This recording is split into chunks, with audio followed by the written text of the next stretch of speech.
आप देख रहे हैं ह्यूमंस ऑफ बिहार पॉडकास्ट। हमारे साथ मैं हूं हर्ष किशोर और हम हर रोज लेके आते हैं एक नया success stories humans of Bihar की। आप बने रहिए इस पॉडकास्ट में लास्ट तक। स्वागत है आज के हमारे इस ह्यूमंस ऑफ बिहार पॉडकास्ट में। और आज के इस पॉडकास्ट के गेस्ट हैं डॉक्टर नीरज कुमार जी, जो कि फाउंडर और सीईओ हैं हनुमान के। ये हेल्थ सेक्टर में इनका एक तरह से एक्सपर्टीज है और हेल्थ केयर सेक्टर में ही आज हम लोग बात करेंगे।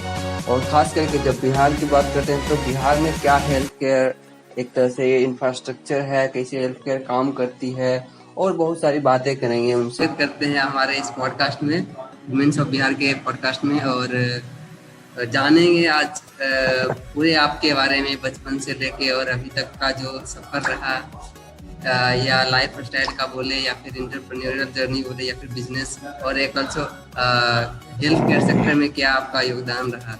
सबसे पहले आपके बारे में जानेंगे कि आप इंट्रोडक्शन आप अपने बारे में बताइए, कैसे बताइएगा अभी। हर्ष और हर्ष के प्लेटफॉर्म से ह्यूमंस ऑफ बिहार से जुड़े हुए सभी दर्शकों को मेरा अभिवादन। मेरा नाम डॉक्टर नीरज है। मैं रहने वाला दरभंगा ज़िले का हूँ। For all practical purposes Patna में सेटल्ड हूँ और पिछले 10 सालों से ज़्यादा का समय मैंने हेल्थ केयर में बिताया है।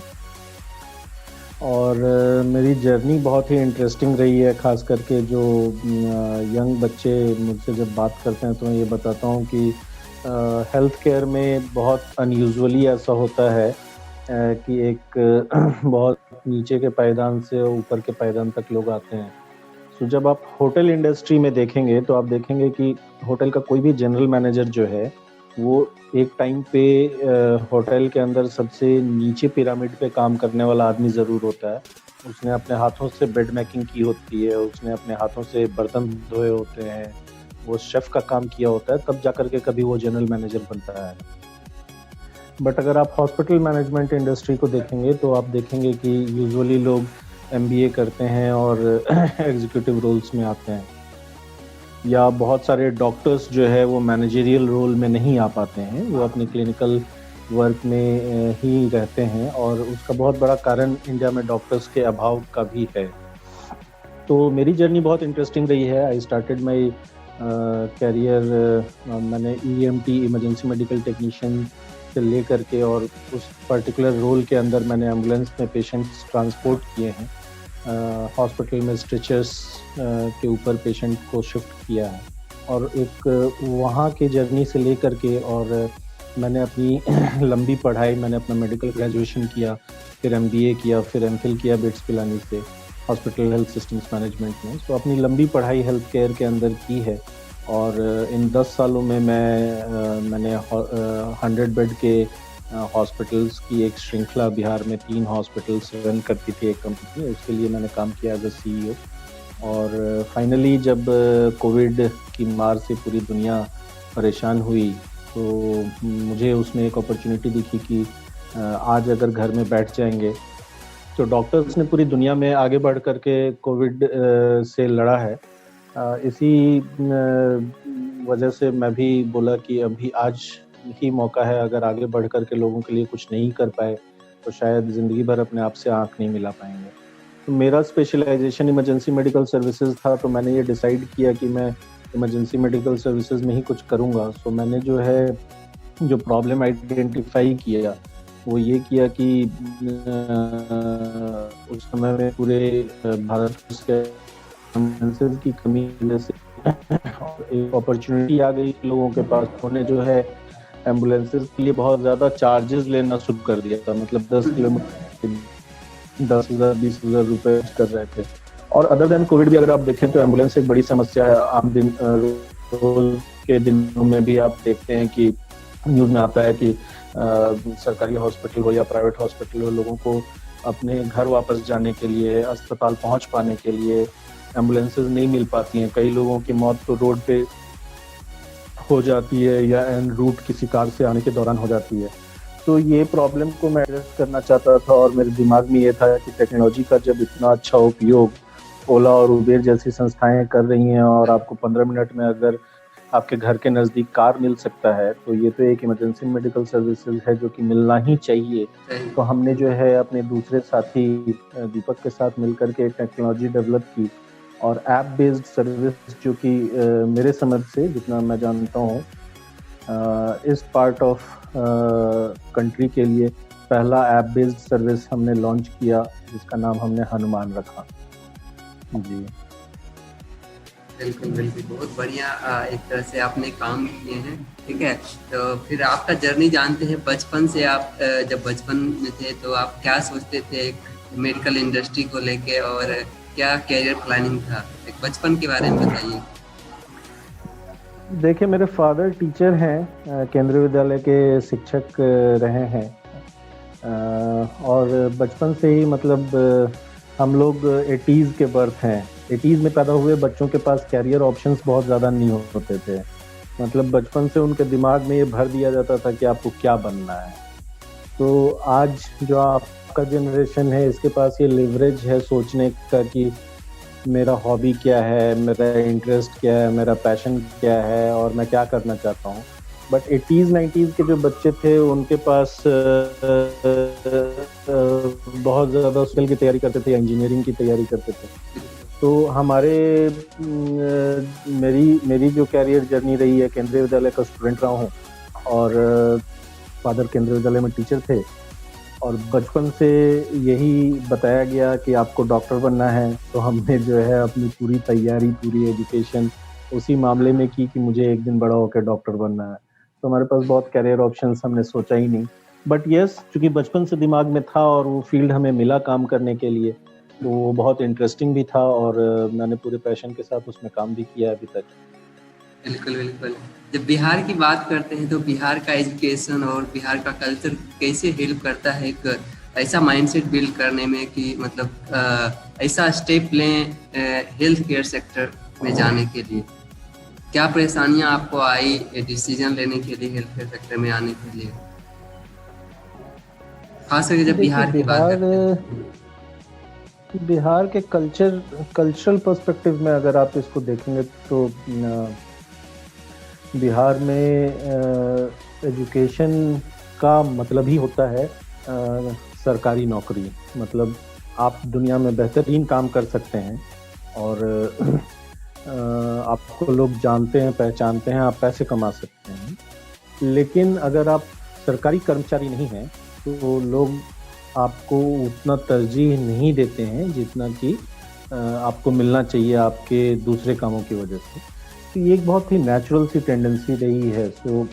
और ख़ास करके हमारे लिए तो काफ़ी कठिन रहा है क्योंकि मेरा जो फ़ील्ड बना बाद में इमरजेंसी मेडिकल सर्विसेज, तो लोग हमसे पूछते थे कि आप किस चीज़ के डॉक्टर हैं? तो हम बोलते थे इमरजेंसी के, तो बोलते थे कि वो तो सब कोई होता है।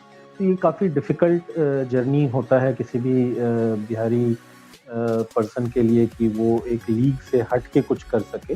और जब मैं लीग से हट के कुछ करने की बात करता हूँ तो वो हर चीज़ है। आप राजनीति में आना चाहें, आप एंटरप्रेन्योरशिप में आना चाहें, आप खेल में जाना चाहें, आप लीग से हट के नॉर्मल मेडिकल इंजीनियरिंग और आईएएस की तैयारी से हट करके अगर कुछ भी करते हैं तो वो डिसीजन काफ़ी कठिन होता है। स्पेशली अपने पेरेंट्स को समझा पाना, अपने समाज को समझा पाना कि आप ये करना चाहते हैं।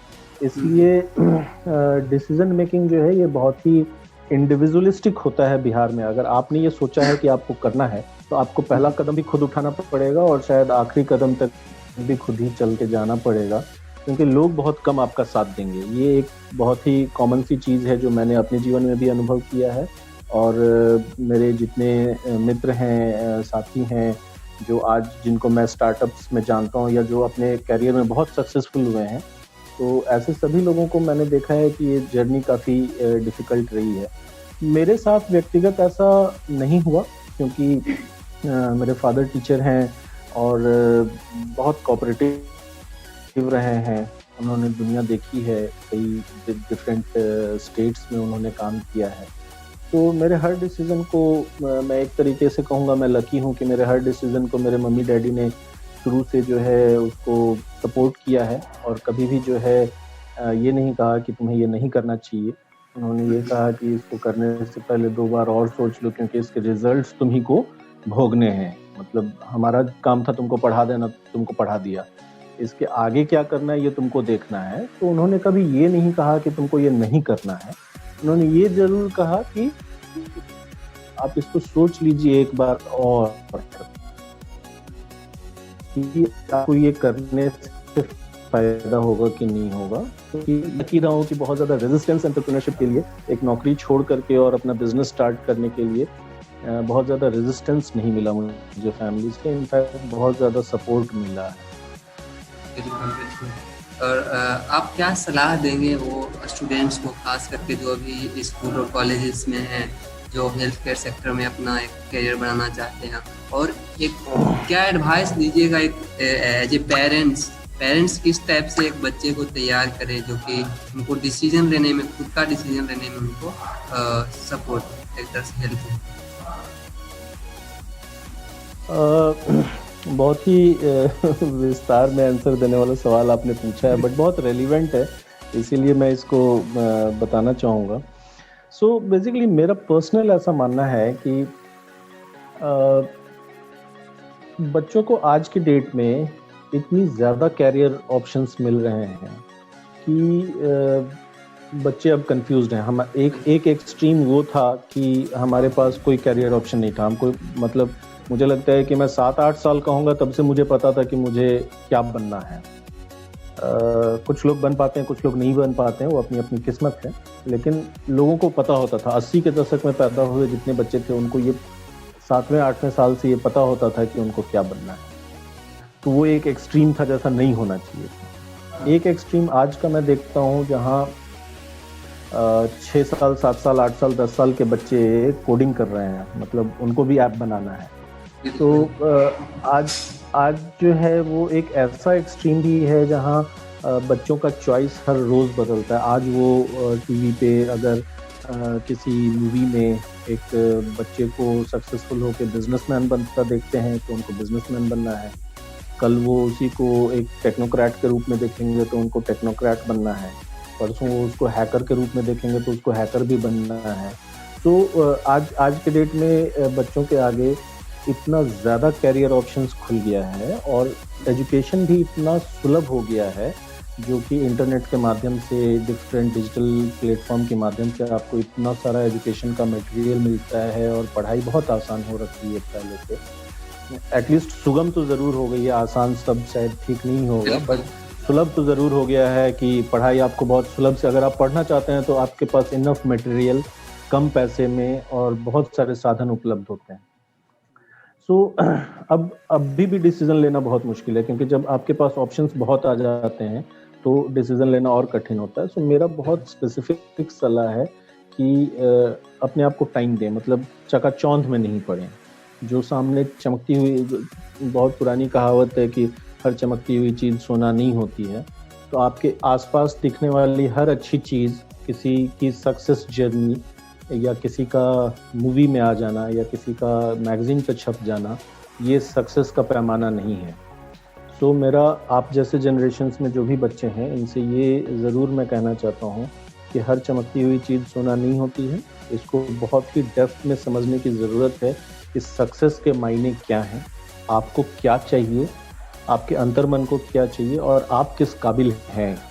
तो जो एक्सपेक्टेशन और अवेलेबिलिटी का गैप है, इस गैप को समझते हुए आपको एक सही कैरियर डिसीजन लेना है।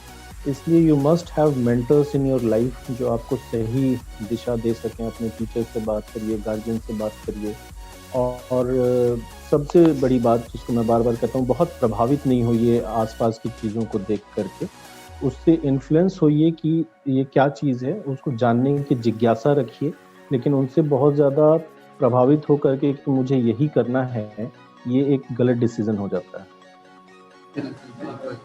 और पेरेंटिंग के लिए आप क्या सलाह देंगे, जो लोग एक तरह से किस टाइप से पेरेंटिंग करना चाहिए बच्चे को, और खास करके जब एज होता है लाइक 18-19 और हम लोग जब ग्रेजुएशन में होते हैं तो वहाँ पे बहुत सारी प्रॉब्लम आती है, फेस करना होता है पेरेंट्स के थ्रू।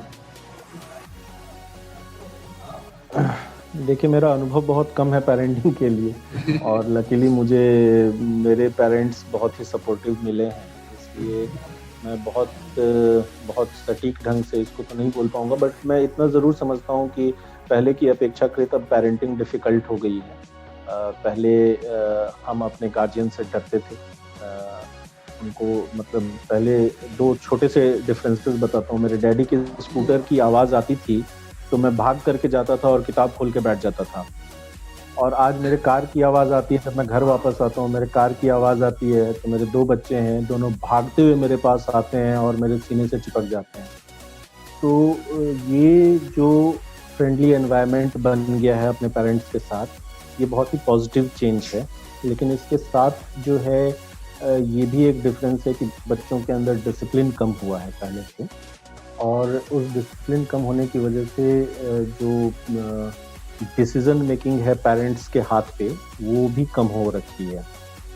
तो गार्जियन के लिए बहुत डिफ़िकल्ट है बच्चों को कंट्रोल कर पाना, उनकी सोच के ऊपर कंट्रोल कर पाना और जब चीज़ें आप बेहतर करना चाहते हैं, तो अंकुश को कम कर देना चाहिए। जैसे मैं बोलूँगा कि किसी भी चीज़ को बहुत ज़्यादा कंट्रोल करने से चीज़ रुकती नहीं है। आप अगर नशेबंदी की ही बात कर लें, तो जिन भी देशों में या राज्यों में नशा बंद किया गया है, वहाँ नशा बंद नहीं हो गया है। तो अपने बच्चों के साथ जो व्यवहार गार्जियन का आज के डेट में होना चाहिए, ख़ास करके जो बच्चे टीनेजर्स हैं, उनके साथ पेरेंट्स को बहुत ही फ्रेंडली होना चाहिए। उनको डराने-धमकाने, उनको कंट्रोल करने की कोशिश नहीं करिए, बल्कि एज़ अ फ्रेंड उनको समझने की कोशिश करिए, ताकि जब वो खुल के आपको अपनी बात बताएँगे, तो शायद आप उनकी डिसीज़न मेकिंग में हेल्प बेटर कर पाएँगे और आप उनके प्रॉब्लम्स को समझ भी पाएँगे क्योंकि अब तो लैंग्वेजेस भी बच्चों के इतने ज़्यादा चेंज हो रहे हैं, जिस तरीके की भाषा मोबाइल पे इस्तेमाल होती है, शॉर्ट लैंग्वेजेस इस्तेमाल होते हैं, कोड लैंग्वेजेस इस्तेमाल होते हैं, पेरेंट्स समझ भी नहीं पाते हैं। तो मैं ये कहना चाहता हूँ आज के सारे यंग पेरेंट्स से जिनके बच्चे टीनेज में हैं कि अपने बच्चों के ऊपर बहुत दबाव नहीं डालें, उनको कंट्रोल करने की कोशिश नहीं करें, उनके साथ फ्रेंडली बिहेव करने की कोशिश करें ताकि आप उनके प्रॉब्लम्स को समझ पाएँ। अगर आप प्रॉब्लम समझेंगे ही नहीं तो आप कभी सॉल्व नहीं कर पाएँगे। तो ये एक बहुत ही जेनेरिक सा जवाब है मेरा। बिल्कुल, बहुत बहुत बढ़िया एक्चुअली है और हम जानना चाहें कि आपका ख़ास करके एक हेल्थ केयर सेक्टर में जब आते हैं, तो बहुत ऑप्शन होती है जॉब करने, ख़ास करके जब देखते हैं जो लोग एमबीबीएस और कोई हेल्थ केयर में बढ़िया पढ़ाई करते हैं, वो एक जॉब के थ्रू उनका अपना करियर का माध्यम बनता है। तो ख़ास करके आपका एंटरप्रेन्योरशिप के क्षेत्र में आना, बिज़नेस के क्षेत्र में आना, कोई ऐसा स्टोरी है आपका या फिर कोई ऐसा टर्निंग पॉइंट रहा हो जीवन में जो कि आपको एक तरह से प्रेरित करता हो एक अलग बिजनेस स्टार्ट करने के लिए? देखिए इसके बारे में। प्रेरणा तो बहुत सारी रही हैं जीवन में। बहुत सारी प्रेरणाएँ रही हैं जीवन में, लेकिन इस पर्टिकुलर स्टेज में जब मैंने एंटरप्रेन्योरशिप शुरू किया, मैंने बहुत हाई पेइंग जॉब छोड़ा है। मतलब बिहार के अंदर जिस लेवल पे मैं हॉस्पिटल्स मैनेज कर रहा था, जिस पोज़ीशन को मैं हैंडल कर रहा था, बहुत रिस्पेक्टफुल पोज़ीशन भी था और बहुत ही हाई पेइंग जॉब भी था। तो वैसे जॉब को अचानक से छोड़ के एंटरप्रेन्योरशिप में आना मेरे लिए भी कठिन था ये डिसीज़न लेना। लेकिन हकीकत ये है कि कई बार चीज़ें स्वतः हो जाती हैं, मतलब दिमाग में ये चल रहा था कि मुझे कुछ करना है और मेरे अंदर पिछले कई सालों से जो पढ़ाइयाँ मैंने की हैं या जो काम मैंने किए हैं, उससे एक अनुभव भी बन रखा था। मैंने सोचा नहीं था कि मुझे अचानक से ये करना चाहिए या करना पड़ेगा।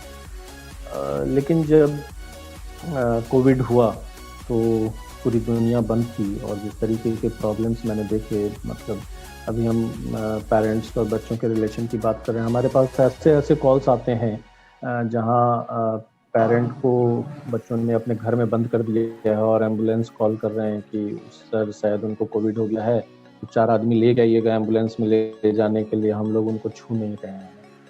तो फ़ियर फैक्टर भी है और कुछ कल्चरल इश्यूज़ भी हैं, ऐसा नहीं होना चाहिए। तो ये एक बहुत बड़ा मोटिवेशन था मेरे लिए कि नहीं मुझे कुछ करना है, I need to bring change. तो पॉज़िटिव मोटिवेशन ये था कि लोगों को ज़रूरत है और नेगेटिव मोटिवेशन ये था कि कुछ लोग बहुत चुनिंदा कम संख्या में ऐसा भी लोग कर रहे थे कि इस मौके का फ़ायदा उठा रहे थे, ज़्यादा पैसे वसूल रहे थे लोगों से। तो ये दोनों ही चीज़ें मिल कर के मुझे लगा कि नहीं, मुझे अब सही समय है कि मुझे कुछ अपना शुरू करना चाहिए। आज नहीं करूँगा तो शायद मैं गलत करूँगा। तो वहाँ से हम मेरी जर्नी शुरू हुई और फिर अगेन मैं जैसा कहता हूँ कि शायद मतलब शाहरुख खान की एक पुरानी मूवी की डायलॉग है, मुझे मूवी नाम तो नहीं याद है, लेकिन उस मूवी में शाहरुख खान ने कहा है कि जब आप किसी चीज़ को पूरी शिद्दत से चाहते हैं, तो पूरी कायनात आपको उससे मिलाने के लिए साजिश करती है। तो बिल्कुल। मुझे ऐसा लगा कि मैंने जब सोचा कि मुझे एम्बुलेंस सर्विसेज़ को स्ट्रीमलाइन करना है, हेल्थ केयर सर्विसेज़ में कुछ नया करना है, तो मुझे साथी भी ऐसे ही मिलते चले गए। अगर मैं आपको बताऊँ कि महीना था आपको जून का। जून में जब हमने ये प्रॉब्लम्स बहुत देखी, मेरे एक साथी हैं संतोष, दूसरे साथी हैं दीपक और दीपक के एक साथी हैं संदीप। ये हम लोग 4 लोग पार्टनर्स हैं आज की डेट में। तो संतोष से मैंने शेयर किया कि संतोष ऐसे-ऐसे एम्बुलेंस वाले बहुत पैसा ले रहे हैं। संतोष ने कहा बॉस हम लोग कुछ करते हैं। फिर मैं और संतोष जब पूरी दुनिया अपने घरों में बंद थी, तो मैं, संतोष और मेरी गाड़ी और हमारी गाड़ी के अंदर पीपीई किट, सैनिटाइजर्स, हाइड्रोक्सीक्लोरोक्विनीन की टैबलेट्स भर के हम एक-एक एम्बुलेंस वालों के पास जाते थे और उनसे बात करते थे। उनके एक्सपीरियंस, उनके डर को समझते थे, उनको अपना एक्सपर्ट एडवाइस भी देते थे, सामान भी देते थे और उनसे रिक्वेस्ट करते थे कि इतना पैसा चार्ज नहीं करो, ठीक है कोविड है तो नॉर्मल से डबल पैसा ले लो, लेकिन 10 गुना, 20 गुना ज़्यादा पैसा लेना जो है वाजिब नहीं है। तो इस तरीके से जो है हमारा जर्नी शुरू हुआ और हम लोग एक-एक डिस्ट्रिक्ट में ट्रैवल किए, पूरी-पूरी रात ट्रैवल करते थे और तब जा कर के ये 350 गाड़ियों पे थे वाह! और कॉल के इतने अच्छे थे, दिन भर में 60 टू 100 कॉल्स आ जाते थे और दिन और वाह! रात दोनों ही टाइम कॉल थी। तो मेरे फादर वो कॉल रिसीव करते थे, एम्बुलेंस से कोऑर्डिनेट करते थे और सर्विसेज प्रोवाइड करवाते थे। तो इस पूरे जर्नी में जो है उनका बहुत सपोर्ट रहा। इस बीच में रात भर कॉल्स रिसीव करने के कारण कई रातों तक सो नहीं पाए, तो उनको माइनर सा स्ट्रोक भी हो गया था, ब्रेन स्ट्रोक। तो काफ़ी घबराहट हुई मुझे और मुझे लगा कि मेरे काम में मैंने पापा को ओवर यूटिलाइज कर दिया है। तो फिर इमीडिएटली आनंद-फानंद में हमने कॉल सेंटर सेटअप किया। 1-2 दिन फिर मैंने कॉल्स रिसीव किए, मेरे कुछ दोस्तों ने रिसीव किए। फिर आनंद-फानंद में हमने फिर कॉल सेंटर का एक बड़ा सेटअप जो है वहाँ पर एस्टैब्लिश किया। तो मेरी जो एंटायर जर्नी है वो खास करके एंटरप्रेन्योरशिप में उसमें काफ़ी सपोर्ट फैमिली का भी रहा, दोस्तों का रहा। मेरे लिए ये जर्नी बहुत भी रही है, चैलेंजेस रहे हैं, बट बहुत सारे लोगों का सपोर्ट भी मुझे इनिशियल डेज से मिला। और जब बात करते हैं बिहार का एक बिजनेस कल्चर की, तो वहाँ पे उतना सपोर्टिव नहीं होते हैं या फिर उतना अपॉर्चुनिटी नहीं मिल पाता है बिजनेस के क्षेत्र में आने के लिए, चाहे वो फाइनेंशियल सपोर्ट हो, चाहे अगर बात करें मेंटल सपोर्ट और तो वहाँ पे आपका क्या एक तरह से मैं समझ रहा हूँ, ये बिल्कुल सही ऑब्जर्वेशन है हर्ष आपका कि बिजनेस की अगर आप बात करें तो बहुत ज़्यादा सपोर्टिव कल्चर नहीं है। मतलब 2-3 मापदंडों पे अगर मैं बात करूं तो जैसे हमारी सर्विसेज महाराष्ट्र में भी चल रही हैं, बंगाल में भी चल रही हैं। तो एक तो बिजनेस के पर्सपेक्टिव से अगर मैं देखूं तो कस्टमर्स की का जो रिस्पांस है वो दूसरे शहरों में बेटर है। यहाँ पे इमरजेंसी सर्विसेज के टाइम पे भी लोग नेगोशिएट कर रहे होते हैं कि 2 पैसे और कम में हमें सर्विसेज मिल जाएं। तो एक तो वो फैक्टर है। दूसरा, क्वालिटी ऑफ सर्विसेज प्रोवाइड करना बिहार में चैलेंज है। आप किसी भी सेक्टर की बात कर लें, होटल्स की बात कर लें, एजुकेशन की बात कर लें, ऑटोमोबाइल्स की बात कर लें, तो जब आप सर्विसेज की बात करते हैं तो बिहार में क्वालिटी सर्विस प्रोड्यूस करना काफ़ी डिफ़िकल्ट है।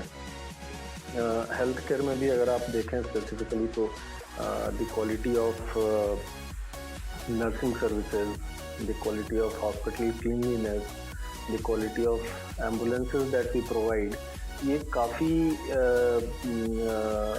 नीचे के पायदान पे है अगर आप कंपैरिजन करें दिल्ली, कलकत्ता, बॉम्बे से। तो पटना में क्वालिटी सर्विसेज प्रोवाइड करना डिफ़िकल्ट है नंबर 1। आपको लोग भी कम मिलते हैं। मतलब मैंने ये फ़ील किया है अपनी जर्नी में कि बोथ जब मैं काम कर रहा था as an employee to a company और जब मैं खुद की कंपनी कर रहा हूँ, दोनों ही समय में मैंने ये फ़ील किया है कि यही लोग जब बाहर जाते हैं तो ज़्यादा मेहनत से काम करते हैं, ज़्यादा डिसिप्लिन्ड वे में काम करते हैं, लेकिन जब अपने राज्य में हम काम कर रहे होते हैं तो हमारा सीरियसनेस कम होता है हमारे काम के प्रति। और हर आदमी नौकरी को एक सेकंड इम्पोर्टेंस देता है कि ठीक है, नौकरी मिल गई है तो 8 घंटा किसी तरीके से काटना है। इस मेंटालिटी वाले लोग ज़्यादा हैं बनिस्बत कि अपने काम से मोहब्बत करने वाले, उस काम में ही पैशन खोजने वाले लोगों की संख्या कम है अगर हम बिहार की ओवरऑल कल्चर की बात करें। दूसरा जो आप पॉइंट रेज कर रहे थे कि फाइनेंशियल सपोर्ट के लिए, तो स्टार्टअप्स के लिए तो बिहार में अभी बहुत बड़ा चैलेंज है कि बिहार में वो फंडिंग रिलेटेड जो चीज़ें हैं उसके लिए सपोर्ट सिस्टम बहुत ही पुअर है। कोई स्टार्टअप के ऊपर पैसा नहीं लगाना चाहते हैं। बिहार में पैसा कम नहीं है, व्यवसाय काफ़ी ज़्यादा हैं और जितने व्यवसायी मित्र भी हैं हमारे या सीनियर्स हैं, उन लोग जो पैसा लगाना चाहते हैं वो ब्रिक एंड मॉर्टर बिजनेस में लगाना चाहते हैं। वो इस तरीके के नए आइडियाज़ में अपना पैसा रिस्क पे डालना अभी वाजिब नहीं समझ रहे हैं और बहुत सारे स्टार्टअप की सक्सेस स्टोरी भी बिहार के थ्रू नहीं रही है। ये भी कारण हो सकता है कि इन्वेस्टर्स के अंदर कॉन्फिडेंस नहीं रहा हो, लेकिन कुल मिलाकर के फाइनेंशियल सपोर्ट सिस्टम बहुत पुअर है।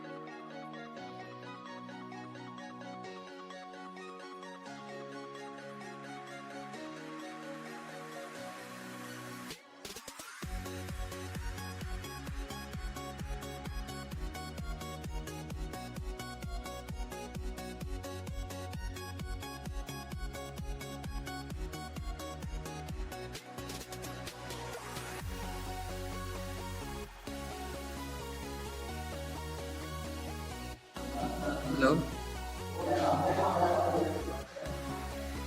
हेलो। हाँ फिर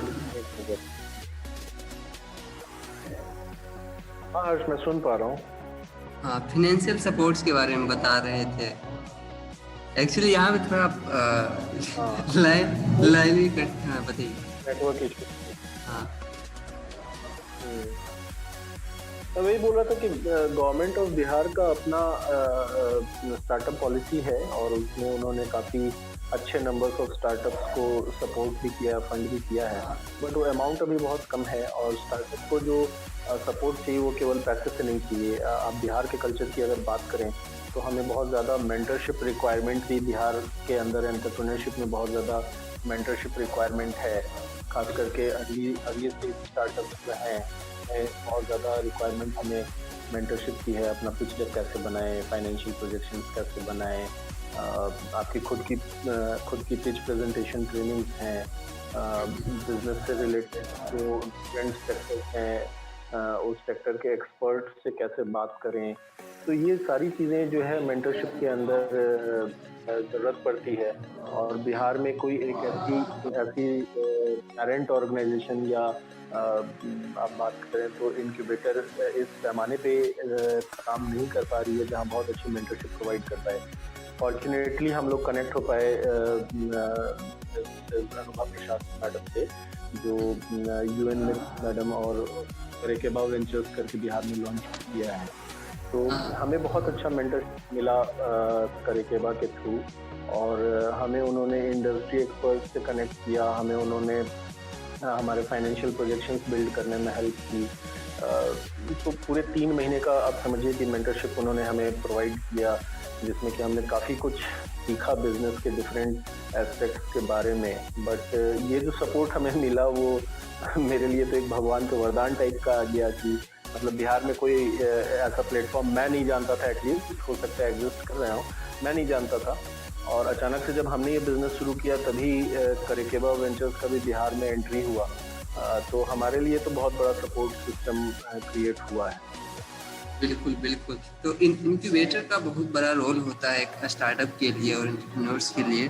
खास कर जब एक बात करते हैं बिजनेस का प्लानिंग में, तो एक एजुकेशन भी एक फैक्टर बन जाता है कि उनको नॉलेज नहीं होता है फाइनेंशियल चीज़ के बारे में, लीगल चीज़ के बारे में।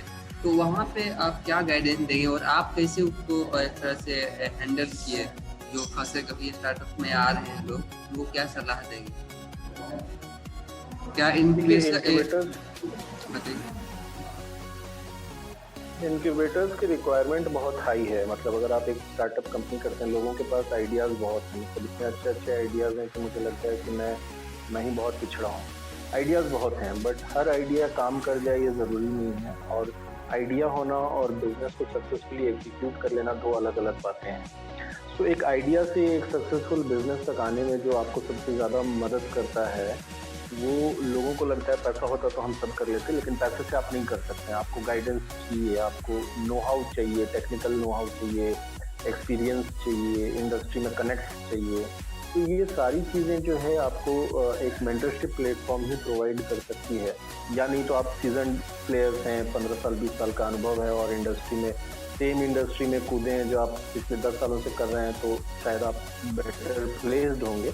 अदरवाइज जो नए आइडियाज़ में आ रहे हैं, चाहे आपका अनुभव कितना भी हो, अगर आप एक नया बिजनेस शुरू कर रहे हैं तो उस बिजनेस से जुड़ी हुई बारीकियाँ, legal point, financial point, industry के कनेक्ट, ये सारी चीज़ें आपको जाननी समझनी होंगी। और उसके लिए आपको एक इनक्यूबेटर अगर मिलता है तो आप बेटर प्रोग्रेस करेंगे। बिहार में इनक्यूबेटर्स की कमी है। हालांकि मैंने बहुत ज़्यादा एक्सप्लोर भी नहीं किया। फॉर्चुनेटली मैं अचानक से ही करेकेबा वेंचर्स के कनेक्ट में आया और फिर हमने पीछे मुड़ के नहीं देखा, ना कोई दूसरा ऑप्शन खोजा, क्योंकि हमें जो चाहिए था, जितनी मेंटरशिप चाहिए थी, हमें उसी प्लेटफॉर्म पे मिल गया। बट ऑफकोर्स मैं और भी लोगों को जानता हूँ जहाँ मेंटरशिप की बहुत कमी होती है। जहाँ तक मेरा पर्सनल सवाल है, तो मेरे पास जो भी अभी तो बहुत कम समय बचता है, क्योंकि अपनी कंपनी में सीईओ से लेके और बेसिक काम जो होते हैं वो खुद ही करना होता है। तो आज के डेट में तो नहीं, बट आने वाले समय में डेफिनेटली अगर समय मिलेगा तो मैं चाहूँगा कि मैं नए जो भी स्टार्टअप्स आ रहे हैं उनको जो भी मेरे एडवाइस से मेंटरिंग मिल सके वो मैं ज़रूर करूँगा। से बात करते हैं जब मेंटरिंग का, तभी बहुत सारा प्लेटफॉर्म, ऑनलाइन प्लेटफॉर्म आ गए हैं मेंटरिंग के लिए। तो आप उसको किस तरह से देखते हैं ऑनलाइन मेंटरिंग को, जो कि सपोर्ट देते हैं, रिमोटली देते हैं, वो एक तरह से कोई सा एक्सपीरियंस नहीं ऑनलाइन मिलता? मेंटरिंग ऑनलाइन मेंटरिंग ही नहीं, मैंने आपको पहले भी सेशन में कहा कि आज के डेट में एजुकेशन पाना जो है वो बहुत सुलभ हो गया है। मतलब आपको इंटरनेट पे ढेर सारे मटेरियल्स हैं और कोविड के टाइम में तो ऑफिसेज वर्चुअल चल रही हैं, तो अगर मेंटरशिप भी आपको वर्चुअल मिल रहा है, इंटरनेट प्लेटफॉर्म्स पे मिल रहा है, तो नथिंग लाइक दैट। मतलब आप किसी भी समय में दुनिया के कोने में किसी भी कोने में मौजूद किसी आदमी से जिससे आपको मदद चाहिए और वो आपकी मदद करने के लिए तैयार है, तो कनेक्ट हो सकते हैं। फिजिकल विजिट्स होना और वर्चुअल विजिट होने में मुझे बहुत अंतर नहीं समझ में आता है। आज के डेट में तो 70 से 75% काम आप ऑनलाइन कर सकते हैं, वर्चुअली कर सकते हैं। तो वर्चुअल प्लेटफॉर्म्स बहुत सारे हैं मेंटरशिप के। मेरा बहुत अनुभव नहीं रहा है कि वर्चुअल प्लेटफॉर्म पे मेंटरशिप कैसे हो रही है, बट मैं ये बिलीव करता हूँ कि अगर बच्चों को फिजिक्स केमिस्ट्री पढ़ाई जा सकती है, तो मेंटरशिप तो मुझे लगता है कि सलाह देना और आपको सही सलाह देना और लोगों से कनेक्ट करना इंटरनेट के माध्यम से और आसान है। तो हिचकिचाना नहीं चाहिए। अगर आपको मदद कहीं से भी मिल रही हो, वर्चुअली मिल रही हो, फिजिकली मिल रही हो, आपको ज़रूर ट्राई करना चाहिए। और बहुत अच्छे अच्छे प्लेटफॉर्म्स हैं, मैं कुछ नाम मेरे जहन में आ रही है, बट है बहुत अच्छे अच्छे प्लेटफॉर्म्स हैं ऑनलाइन अवेलेबल जिससे मिल सकती है। बिल्कुल। सर, एक और एडवाइस जानना चाहेंगे आपकी कि जो आप जब हाई पेइंग जॉब प्रोफाइल में थे, फिर ये डिसीजन लिया कि हाई पेइंग जॉब को छोड़ के स्टार्टअप कल्चर में जाना या बिजनेस स्टार्ट करना, तो वहाँ पे आप, मतलब बहुत लोग सोचते हैं कि हाँ, साइड से मैं जॉब कर रहा हूँ और स्टार्ट जब कर रहा हूँ तो पार्ट टाइम या फिर कुछ टाइम देके उसको स्टार्ट करेंगे, तो उसमें बहुत सारी परेशानियां आती है शुरू में। तो आप उसको किस तरह से देखते हैं? जॉब जब जो आदमी जॉब कर रहे हैं उनको साथ में स्टार्ट करना चाहिए या फिर कम्प्लीटली उनको 100% स्टार्टअप में देना चाहिए?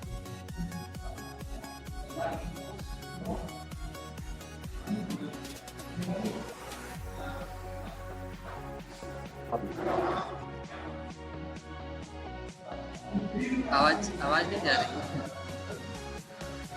कह रहा हूँ कि बहुत बचपन से आपको ये पढ़ाया जाता है कि दो नाव पे पैर नहीं रखने। तो और एक और मतलब लोकली हमारी भाषा में लोग कहते हैं कि दुविधा में दोनों गए, माया में हिंदी नाराम। तो आप दो शिफ्ट करेंगे, साइड कोई बिजनेस नहीं होता है। इधर you are part of the game और यू आर काम करना है, अपने पैशन पे काम करना है, तो वो अंदर से आनी चाहिए। उसमें आप इनसिक्योरिटीज का कोई स्पेस नहीं है कि मतलब क्या होगा कि मैं फेल कर जाऊंगा, क्या होगा कि मैं बिजनेस नहीं एस्टेब्लिश कर पाऊंगा। इस इनसिक्योरिटी की कोई स्पेस जो है वो एंटरप्रेन्योरशिप में नहीं है।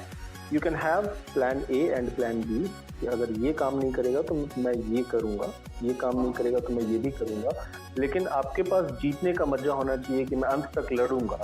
आप ये सोच के कि मेरे पास एक टहनी है जिससे कि मेरा एक रेगुलर आय का स्रोत या खाना पीना यहाँ पे चल रहा है, इसको पकड़ के भी रखूं और पूरे पेड़ के फल भी तोड़ लूं, ये संभव नहीं है।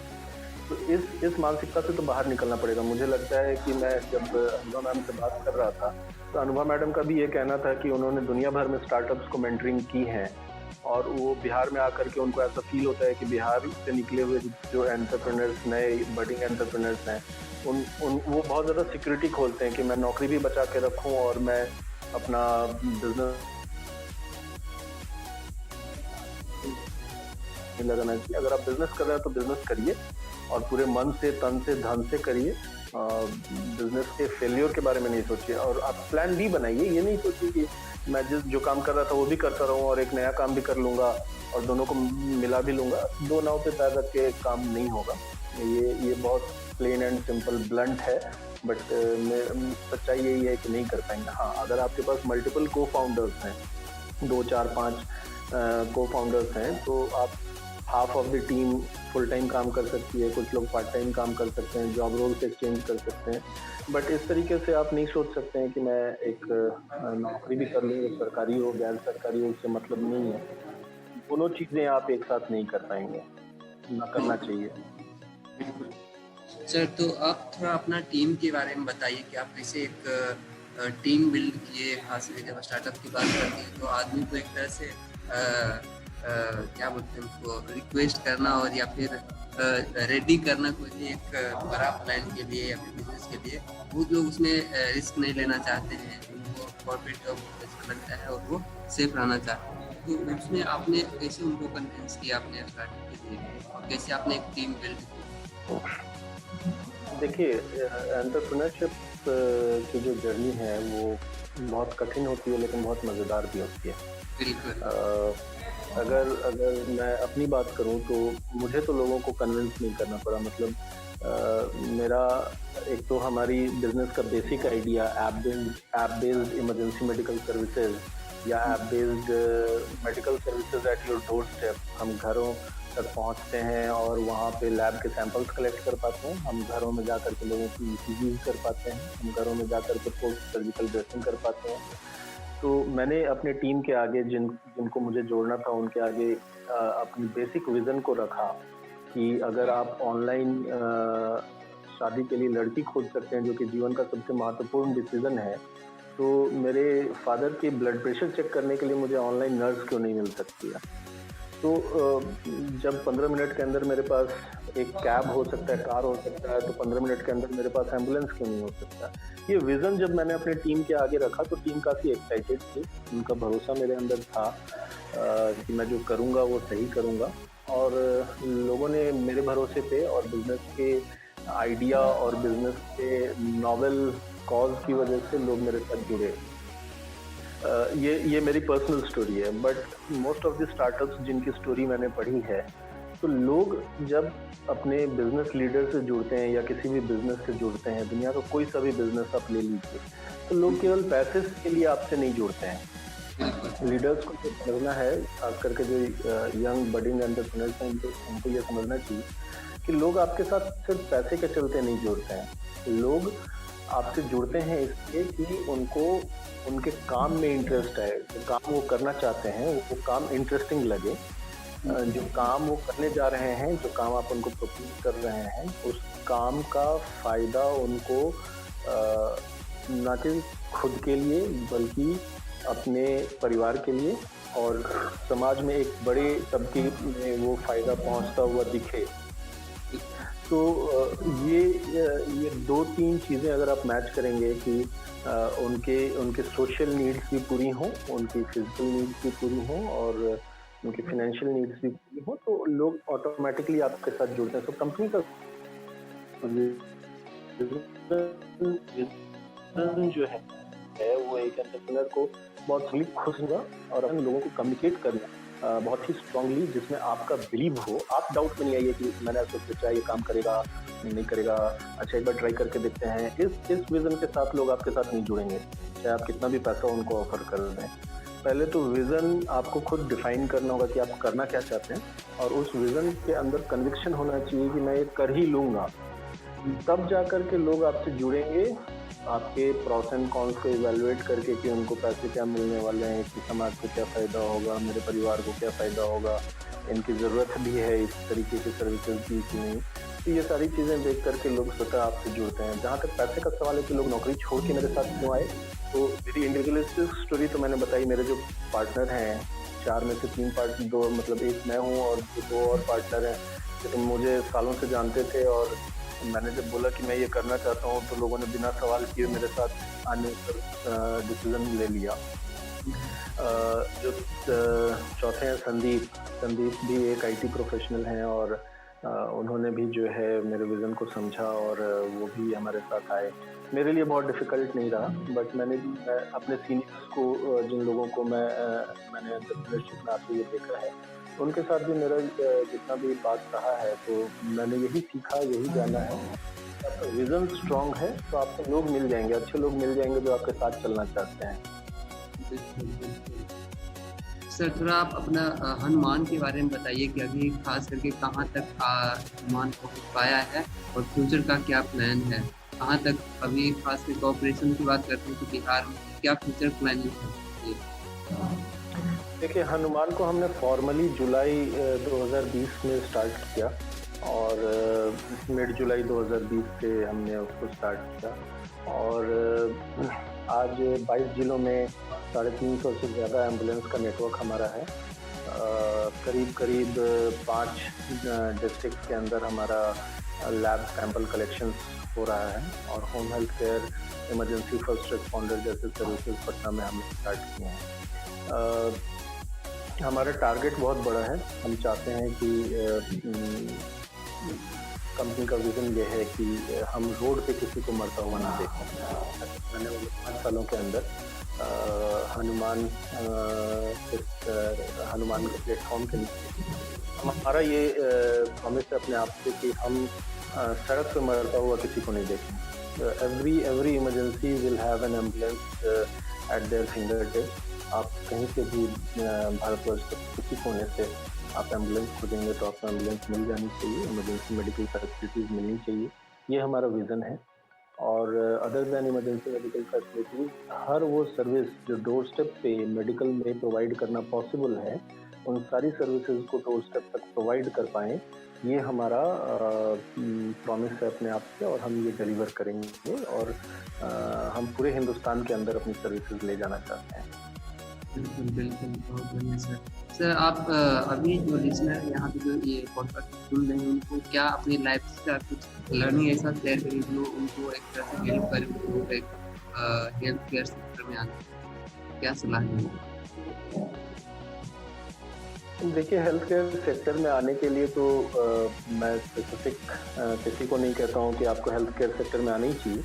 बट डेफिनेटली हेल्थ केयर से ज़्यादा नोबल प्रोफेशन कोई नहीं है जहाँ कि आप लोगों की सेवा भी करते हैं, आपको बहुत मौका मिलता है लोगों की मदद करने की और वो आपको बहुत खुशी देती है और उस खुशी और उस नोबल कॉज के साथ आपको पैसा भी देती है और ये एक रिसेशन फ्री इंडस्ट्री है जहाँ कभी भी मंदी नहीं आती है।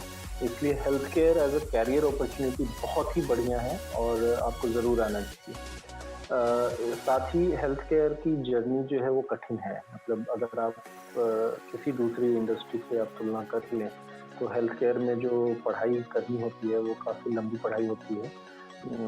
काफ़ी टाइम दुनिया में कोई ऐसा मतलब ऐसा मैं नहीं कहूँगा कोई नहीं है, बट बहुत कम ऐसे प्रोफेशन है जो 24 घंटे 7 दिन 365 दिन काम करते हैं और as a doctor, as a nurse, as a ambulance driver, as a health care worker in toto आपको 24 घंटे में कब कॉल आ जाएगा और कब आपको काम के लिए निकलना पड़ेगा ये आपको पता नहीं है। तो doctors are no less than an army और कंप्लीट हेल्थ केयर वर्कर्स का जीवन ऐसे ही चलता है, तो बहुत कठिन भी है। तो हेल्थ केयर में ऐसे लोगों को आना चाहिए जो जिनका मज़ा बहुत स्ट्रांग है।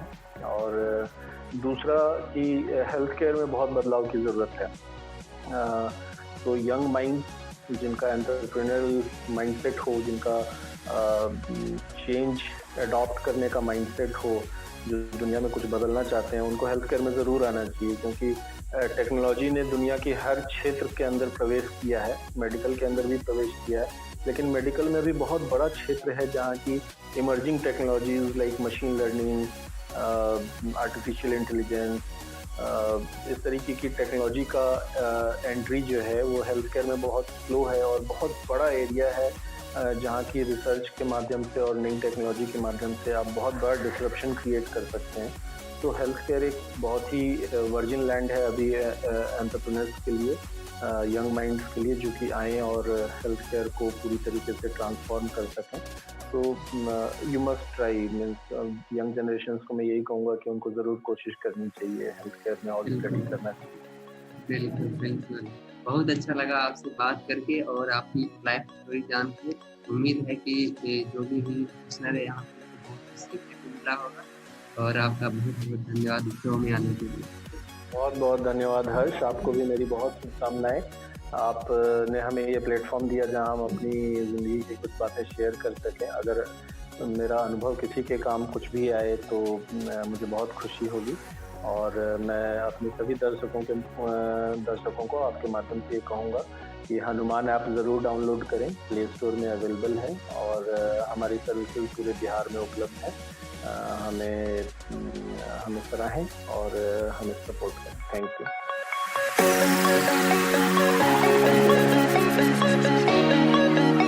धन्यवाद इस पॉडकास्ट को लास्ट तक सुनने के लिए। इसी तरह के पॉडकास्ट हम हर रोज लेके आते हैं, एक नया सक्सेस स्टोरीज जो इस पॉडकास्ट चैनल पे सुन सकते हैं। इस चैनल को सब्सक्राइब कीजिए हर रोज नोटिफिकेशन पाने के लिए और हमारे सोशल मीडिया पे आप भी सब्सक्राइब कर सकते हैं जहाँ पे सारा अपडेट आपको मिल सकता है। और आपका कोई भी क्वेश्चन हो तो आप कमेंट बॉक्स में लिखिए और